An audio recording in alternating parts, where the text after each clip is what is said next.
Assalomu alaykum do'stlar. Yana bitta mijozimiz uchun buyurtmamiz tayyor bo'ldi. Buni nima farqi bor oldingilardan? Qaytish tomonlari kichikroq olganmiz, mijozimizning talablariga binoan.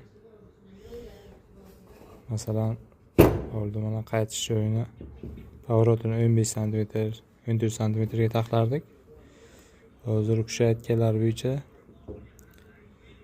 devorga iloji boricha yaqin borish kerak deganlar uchun 11 sm qilib tayyorladik. Xuddi mana shunday turadi devorga. Mana yuqori tomoni. Bu yoqqa devorga 11 sm bilan tayyor bo'ldi. Shaybalar qotirilgan. Kilaylari ham yaxshi kilay qilingan. Juda ham mustahkam bo'lgan. Bemalol buyurtma berishlaringiz mumkin. Ekrandagi raqamlarga qo'ng'iroq qilib